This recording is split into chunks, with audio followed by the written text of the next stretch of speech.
Hi everyone, this is just a quick video that hopefully will step us through the process that you'll undertake on Monday or Tuesday when it's time to download your group's assignments for marking.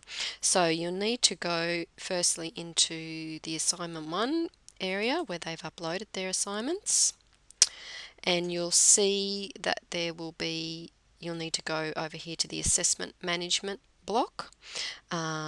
And you'll need to download your assignments. So don't worry about how many it says there are to collect. That's the total of all the students.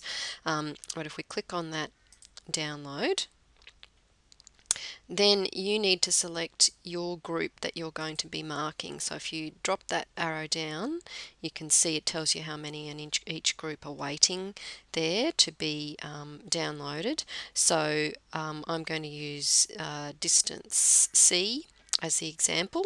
So if I click on distance C, then it just shows me the assignments from the students in that group that have been uploaded and that are ready to be marked.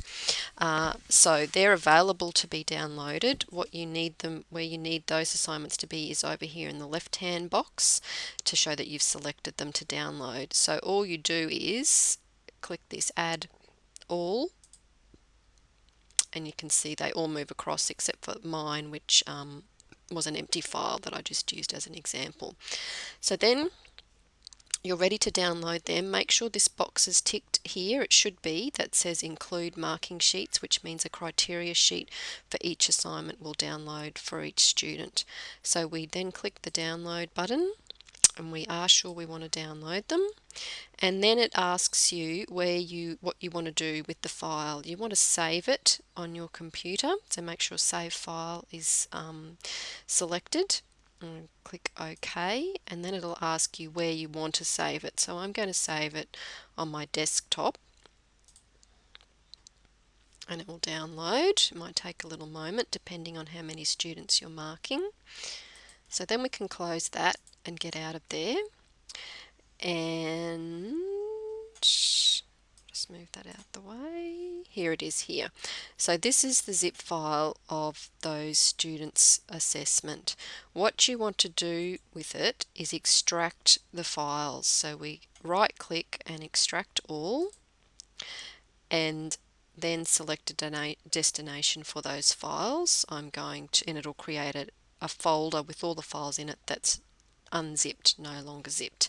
So just leave it exactly as it is unless you want to save it somewhere else, and click extract. And you can see here on my desktop a new folder has appeared like magic, which is what's showing here on the screen. So a folder for every student that you can go into, and when we go into it, so we'll use this one as an example, you'll see Sharon's assignment document is there. Now they might be named a bit weirdly because that was my instruction to them, because Moodle's different this term, and a criteria sheet. So the criteria sheet can be opened and worked on your desktop, and the assessment can be opened and worked on your desktop. So that's Sharon's assignment. So you'll use review for comments and track changes down the side, and once you've finished marking it, you simply just close it and save both documents exactly where they were, and then you can move on to the next folder and work on those. So once you've finished marking all of them, you'll still have this folder with their paragraphs in it, with their assignments in it, and it's no longer zipped. To upload it back to Moodle, you need to create a new zip folder, which you do by right-clicking, New Compressed Zip Folder, give it a new name, and then simply drag and drop